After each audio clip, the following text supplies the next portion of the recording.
प्रजासत्ताक दिनाला हल्ल्याचा डाव उधळलाय। अटक केलेल्या मुजम्मिल गनीच्या चौकशीत ही माहिती समोर आली। प्रजासत्ताक दिनी लाल किल्ल्याचा लक्ष्य करण्याचा डाव होता। मुजम्मिलकडून लाल किल्ल्याची रेकीही करण्यात आली। जानेवारीत मुजम्मिलकडून लाल किल्ल्याची अनेक वेळा पाहणीही झाली।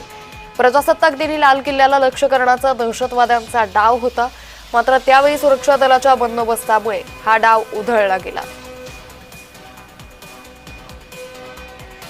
त्यामुळे प्रजासत्ताक दिनी हा दहशतवादी हल्ला करण्याचा या दहशतवाद्यांचा डाव होता।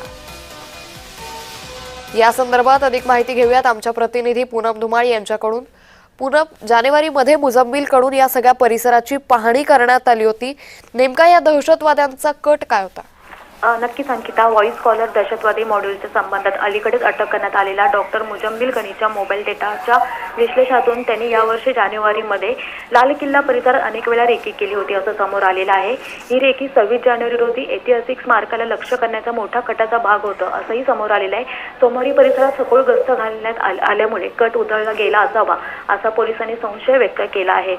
खरं तर डॉक्टर मुजम्मिलच्या मोबाईल फोनवरून मिळालेल्या डेटा संपाच्या विश्लेषणातून जानेवारीच्या पहिल्या आठवड्यात तो लाल किल्ला परिसरात आणि आसपास परिसरात वारंवार दिसून आल्याचं समोर आलेलं आहे। डॉक्टर मुजम्मिलने त्याच्या साथीदार डॉक्टर उमर याच्यासह सुरक्षा व्यवस्था व गर्दीच्या प्रवृत्तीचे मूल्यांकन करण्यासाठी अनेक वेळा लाल किल्ल्याला भेट दिल्याचं टॉवर लोकेशन डेटा आणि आजूबाजूच्या भागातून गोळा करण्यात आलेल्या सीसीटीव्ही फुटेजद्वारे समोर आलेलं आहे। अंकिता, निश्चित धन्यवाद पूनम, आपण दिलेल्या सविस्तर माहितीसाठी।